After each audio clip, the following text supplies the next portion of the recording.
Horror कहानियां थी। खून की प्यास पार्ट 2। और उसके बाद वो जंगल एक बार फिर मौजूद था, तो बस हरिया, जो कि अब एक भेड़िए में बदल चुका था। सुमन के बालों को पकड़कर घसीटते हुए वो जंगल के बीचों बीच एक जगह पर ले जा रहा था। अगली सुबह गांव में। अरे भाई, पता नहीं क्या बात है, अपने गांव का हरिया किसान और उसकी पत्नी सुमन दोनों गायब हैं। दोनों का कोई अता पता नहीं। अरे कैसी बातें कर रहे हो भाई, ये कब हुआ है? अरे पूरे गांव में खबर फैली पड़ी है। कल रात को दोनों खेत की तरफ जा रहे थे, लेकिन लौटकर आए ही नहीं। तो हो सकता है अपने खेत पर होंगे। पूरा गांव ढूंढ कर आया है भाई। जानते हो क्या मिला वहाँ पर? क्या हुआ भाई? क्या मिला? बताओ हमें, क्या मिला? अरे हरिया की पत्नी सुमन के कपड़े पड़े हुए थे। शरीर का एक एक कपड़ा फटा हुआ झोपड़ी के बाहर पड़ा था, लेकिन दोनों पति पत्नी का कोई पता ठिकाना नहीं था। अरे भाई, लेकिन उसका जो दोस्त है ना, रामू किसान, उससे पता करके आते हैं ना। अब तक तो दोनों साथ ही खेत पर जाया करते थे। हाँ, हमें उसके घर जाना चाहिए भाई। चलो चलो वहाँ चलते हैं, चलो। वो सारे लोग रामू के घर पर पहुंचते हैं। रामू अपने घर के बाहर बैठकर हुक्का पी रहा था। आज सारे के सारे लोग टोली बनाकर मेरे घर क्यों आ रहे हैं? क्या कोई मर गया क्या भाई? अरे कैसी बातें कर रहे हो? तुम्हारा सबसे अच्छा दोस्त हरिया और उसकी पत्नी गायब है, और तुम यहाँ बैठकर हुक्का पिए जा रहे हो हैं? रामू ने अजीब सी नजरों से उन सब गांव वालों की तरफ देखा, जिसकी वजह से वो लोग एक बार के लिए डर गए। गायब है? अरे गायब नहीं है, मुक्ति मिल गई है। उन दोनों को मुक्ति मिली है। इस दुनिया में आकर हर इंसान पाप करता है, और उसे उसके पापों के लिए मुक्ति मिलना बहुत जरूरी है। अरे ये कैसी बहकी बहकी बातें कर रहे हो भाई, हैं?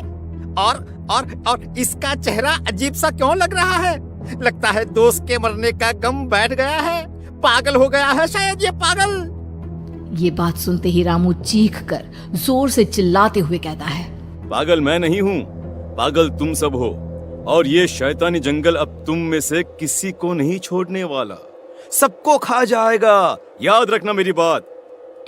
शैतानी जंगल? कैसा शैतानी जंगल? लगता है रामू पागल हो चुका है। हमें यहाँ से चलना चाहिए भाई। चलो चलो चलो। तभी रामू की पत्नी बाहर आती है। नहीं, आप लोग इनकी बात का बुरा मत मानिए।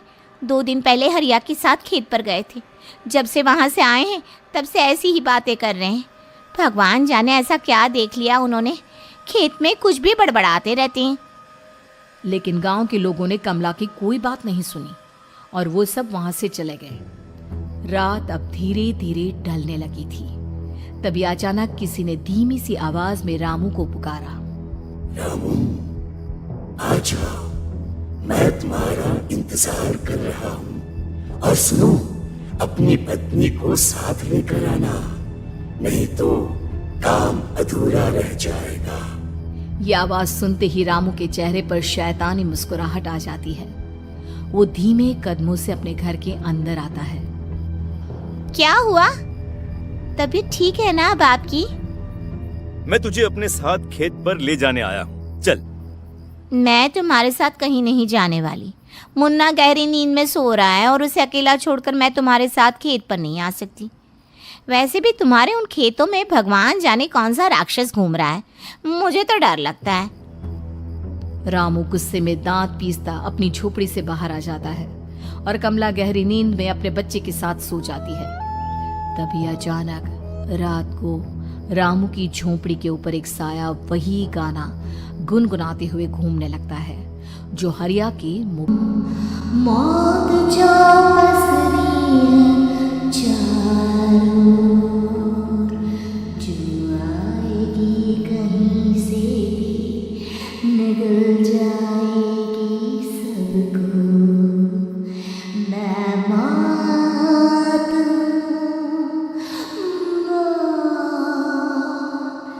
अब मैं छोड़ूंगी नहीं किसी को।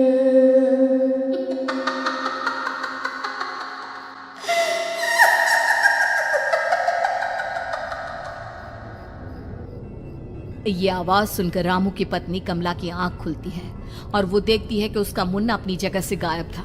कमला चीखते हुए बाहर दौड़ कर आती है। वहां पर उसने देखा कि रामू ने अपने बच्चे को झोपड़ी के बाहर एक पेड़ से उल्टा लटकाया हुआ था और उसका बच्चा चीख चीख कर रो रहा था।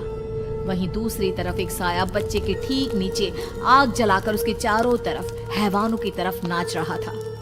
छोड़ दो मेरे बच्चे को। अरे क्या कर रहे हो तुम? शर्म नहीं आती तुम्हें अपने ही बच्चे को इस तरह मौत के हवाले करते हुए?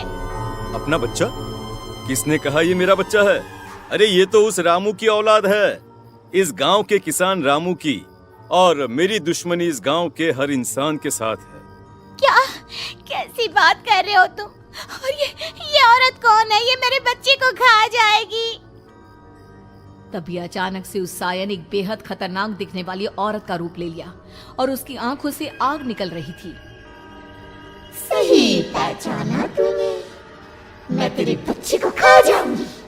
अगर तू अपनी इस हैवान पति रामू के साथ जंगल नहीं आई तो मैं तेरे बच्चे को खा जाऊंगी। लेकिन क्यों? आखिर क्या चाहती हो तुम मुझसे? मुझे जंगल क्यों ले जाना चाहती हो? औरत बुरी तरह से ठहाके मार मार कर जोर जोर से हंसने लगी और साथ में रामू भी। ये तो तुझे वहाँ चलने के बाद ही पता चलेगा ना। अगर तू नहीं आई तो थोड़ी देर में तेरा ये बच्चा आग में जलकर मर जाएगा। चल जल्दी। नहीं मेरे बच्चे को छोड़ दो। तुम जहाँ कहोगे मैं तुम्हारे साथ चलने के लिए तैयार हूँ। और उसके बाद उस बच्चे को झोपड़ी में लिटाकर आगे आगे वो साया चल रहा था और उसके पीछे पीछे रामू अपनी पत्नी के बाल पकड़कर उसे घसीटते हुए जंगल की तरफ ले गया। जंगल में जाने के बाद कितनी खूबसूरत हो तुम। आज की रात बस तुम और मैं एक दूसरे के साथ रहेंगे। मुझे तुमसे बहुत डर लग रहा है। तुम्हें क्या हो गया है? तुम तो बिल्कुल ठीक थे। वो होगा जो हमारे बीच होना चाहिए। तो आओ अपने आप को मेरे हवाले कर दो। कमला ने डर की वजह से अपनी दोनों आंखें कसकर बंद कर ली थी।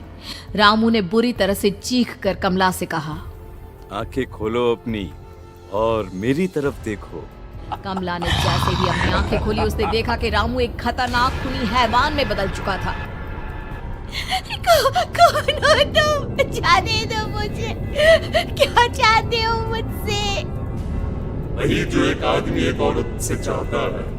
मैं तुम्हारा पति रामू नहीं बल्कि इस जंगल का एक भेड़िया हूँ और आज की रात तुम्हारे खून से अपनी प्यास बुझा जाऊं। और उसके बाद वो जंगल कमला की दर्दनाक चीखों से गूंज उठा। अगली सुबह कमला के कपड़े भी जंगल में उसी तरह पाए गए जैसे कि सुमन के पाए गए थे। इस घटना के बाद पूरे गांव में दहशत का माहौल था। अपने माँ बाप की मौत और गांव में हो रहे इस तरह की घटनाओं की खबर सुनकर किशन शहर से गांव लौट आया था। अपने माँ बाप की बेदर्द मौत की वजह से वो बहुत परेशान था।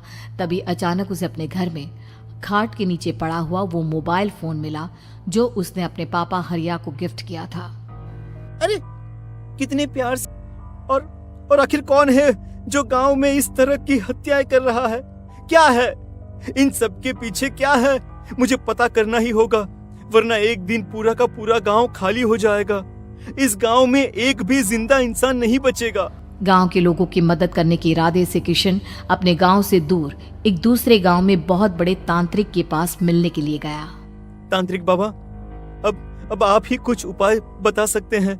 भगवान जाने हमारे गांव को किसकी नजर लग गई है। नजर नहीं लगी है, किसी ने तुम्हारे गांव को बद्दुआ दी है। किसी सताई हुई आत्मा का प्रकोप है और अब वो पूरे गांव में किसी को नहीं छोड़ेगी जब तक उसकी आत्मा को शांति नहीं मिल जाती। अरे लेकिन ऐसा कौन है बाबा? किसकी आत्मा है और कैसे मिलेगी उसे शांति? मौत है, मौत कहीं से भी आएगी और सबको निगल जाएगी। इससे बचने का सिर्फ एक ही उपाय है, लेकिन उस उपाय को करना आसान नहीं होगा। जो भी उस उपाय को करने की कोशिश करेगा उसकी जान जा सकती है। भले ही मेरी जान चली जाए, लेकिन मैं अपने गांव के लोगों की जान बचाने की पूरी कोशिश करूंगा बाबा। तो ठीक है, फिर अगली अमावस की रात जैसा मैं कहता हूँ वैसा ही करना।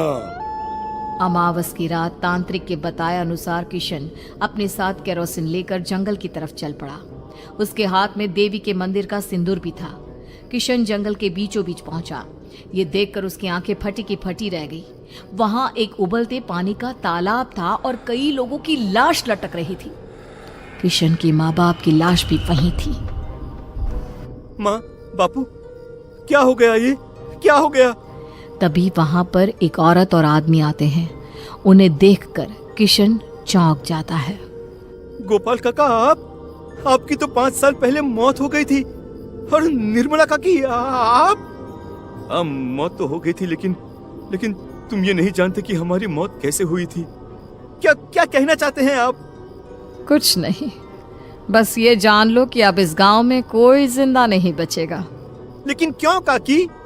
क्योंकि 5 साल पहले इन गांव वालों ने मुझे डायन बताकर पत्थर मार मार के मार डाला। मेरी कोई गलती नहीं थी। गांव का एक बच्चा क्या लापता हुआ, सारा इल्जाम मेरी पत्नी पे डाल दिया। और जब मैंने निर्मला की जान बचाने की कोशिश की तो मुझे भी मार डाला। आपके साथ ये बहुत गलत हुआ काकी, लेकिन आप जो कर रहे हैं वो भी सही नहीं है ना? तुम यहाँ से चले जाओ वरना तुम भी नहीं बचोगे। हमारी आत्मा पिछले 5 साल से मुक्ति के लिए भटक रही है। चले जाओ यहाँ से। मौका देखकर किशन सिंदूर उन दोनों के ऊपर डाल देता है। उनका शरीर जलने लगता है और वो भयानक तरीके से चिल्लाने लगते हैं। अगले ही पल किशन उनके ऊपर केरोसिन डाल देता है और वो दोनों जल जाते हैं। किशन अपने माँ बाप और दूसरी लाशों का अंतिम संस्कार करवाता है और अपने घर लौट आता है। लेकिन वो अभी भी इस बात से अनजान है कि मोबाइल अभी भी बज रहा था। मैं मौत हूँ।